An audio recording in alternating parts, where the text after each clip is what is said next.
Jared, and cheers to Beyond Resistance. Yeah, like Jared said, I'm a part of a group called the Ontario Worker Solidarity Movement. We're an anarchist-communist organisation with members scattered around various parts of the country, but mostly in Wellington, which is where I'm from. This is a talk just basically giving a bit of an overview of the ideas of anarchist-communism that I originally gave last year in Wellington, and this is only its second outing, so it needs a lot of improvement probably, but we'll just run with it. We live in a beautiful world. After millions of years of evolution, humans have built vast societies that span almost the entire globe. These societies, however, are marked by massive differences in wealth and power. While some individuals have more than they could ever possibly need or even use, many of us struggle to put food on the table or even to have a place of our own to put a table in. Our society is fundamentally divided into two classes.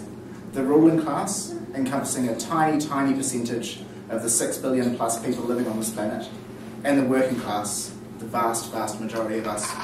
And the system which divides us is called capitalism. When some people hear the term working class, they think of male, blue-collar factory workers, but this is not what we mean.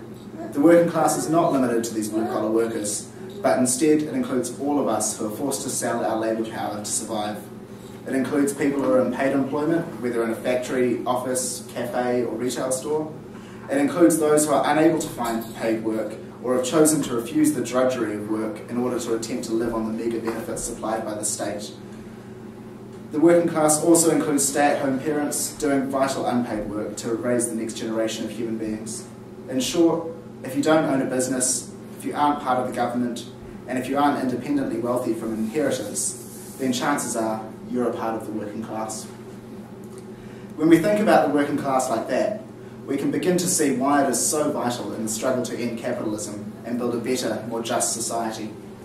Through the sheer weight of numbers, we in the working class, if we are able to recognise our collective strength, can threaten the very existence of classes. But it is not just through numbers that we have the potential to destroy the rotten system we live in. As workers, we create wealth for the bosses each and every day at our jobs. Some of this wealth is returned to us in the form of our wages, but most of it is stolen. The stolen wealth is often called surplus value. And it's with the accumulation of the surplus value stolen by our bosses that they are able to form the wealth of the ruling class. But because the goods and services that create the surplus value ultimately come from our hands and from our brains, through collectively withdrawing our labour, we can force the bosses to give in to our demands. In the short term, withdrawing our labour in the form of strikes can improve our wages and conditions at work and increase the confidence and feelings of support and solidarity amongst our workmates. But in the long term, a general strike across all workplaces could ultimately be the first spark of a revolution, a time in which we sweep away old injustices and usher in new forms of organising to create a society where no one would suffer for lack of food, water or shelter, where we would all be able to contribute to our full potential and have all of our needs fulfilled. Our fight for this, the fight of workers against bosses, is often called class struggle. In this future society, production of all goods would be guided by our needs, not by the drive for profit. Unhampered by an inability to afford higher education or a need to provide financially for ourselves and others, we would each be able to work in any area which interests or fulfills us. Any undesirable work could be shared out equally amongst us all. Through a system of democratic mass meetings, also called councils, in our communities and workplaces, we would all have an equal say in making the decisions which affect our lives.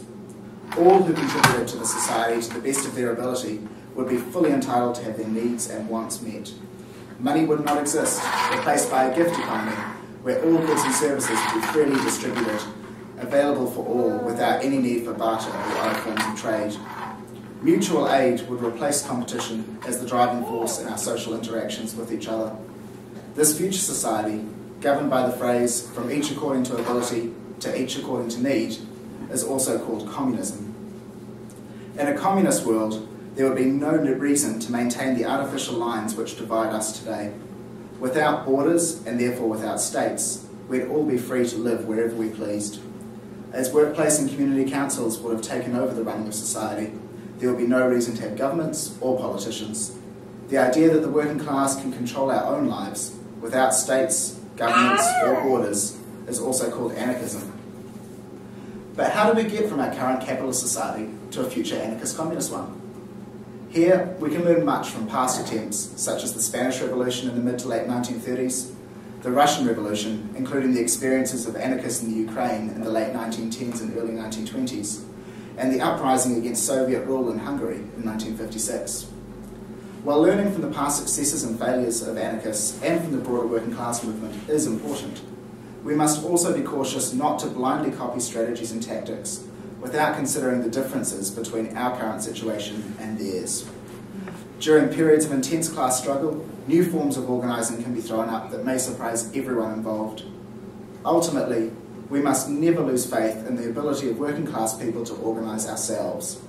We have created everything in this society, and that is just as true of forms of struggle as it is of material goods. From the lessons of the past, we can learn that those in power will never give up control over society lightly. In order to destroy the current order, there must be a revolution, a time of great upheaval. The success or failure of this revolution will depend on many things, but the methods of organising it will have a major impact. A revolution controlled by a small clique can only result in a society controlled by that same clique. Therefore, if we want to create a society where control rests democratically in the masses, then the revolutionary struggle must itself be also controlled democratically by the masses.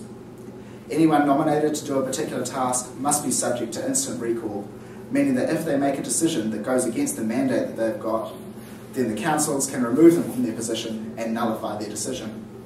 Ultimately, all final decision-making power rests with the people and their councils, not with any individuals delegated to particular roles. This type of decision-making structure is called direct democracy. One of the key tasks towards building a revolutionary situation is the building of working class consciousness and confidence. At present, most people in the working class don't actually identify as working class. Through collective struggle, we can begin to discover our common interests with other people in our same class, and we can start to recognise that our interests lie in direct opposition to the interests of the ruling class. At a really basic level, in the short term, we want to work less for more money, and the ruling class wants us to work more for less. In New Zealand since the 1980s, productivity has massively increased, while real wages have stagnated or even dropped. In other words, we're currently in a period of massive class defeat. Through working collectively to better our daily lives, we can build up the confidence to take on bigger and bigger issues, ultimately leading to a revolutionary period where we can change the entire structure of society. These struggles are not limited just to the workplace though. They also encompass community campaigns for better access to services such as childcare or libraries, or in defence of services that we already have, like the struggle against user-pays charges on water. Struggles against forms of oppression such as sexism and racism that serve to divide us against each other are also incredibly vital if we are ever to recognise our full collective power and to enable the full participation of all members of society on an equal level. While sexism and racism are hugely influenced by class society, they are not wholly owned by it. In fact, patriarchal societies predate the existence of capitalism. While class society enhances these oppressions and uses them to bolster its own control over the working class, we must not let that trick us into thinking that these forms of oppression are only due to capitalism or that they will automatically disappear if we got rid of it. On the contrary, struggles against sexism and racism must be fought alongside those against class society. Luckily, these struggles can often complement each other. For instance, standing alongside someone on a picket line, seeing clearly your common interest with them, it can be a way to lessen or completely remove your prejudice against them. In all of these struggles, we must be wary of those who would seek to co-opt our class power and use it to further their own interests. Politicians will often try to control community campaigns, promising to give us a victory if only we vote for them in the next general or local body elections. We must be clear that we can win without them, that by exercising our collective class power, we can achieve a victory on our own terms. Likewise, in workplace struggles, trade unions often serve to function as a cork on class power. They help to ensure that any struggle never gets out of their control, and in the end, often sell out the very workers they claim to represent. NGOs will seek to professionalise environmental and social struggles encouraging us to sign their petitions or pledge weekly donations, thereby removing us from the struggle while bolstering their own claim to be the sole legitimate representative of the environment, or women, or queers. Above all, self-organisation of the struggle must be remembered as a key principle. Working class unity and solidarity across borders and across social divides is what will ultimately allow us to create a new world without capitalism or states. We do not glorify the working class. As human beings, we can never be perfect. But we, the working class, however flawed we may be, have created all of the wealth in this society. We've built cities, vast railway lines and huge ships.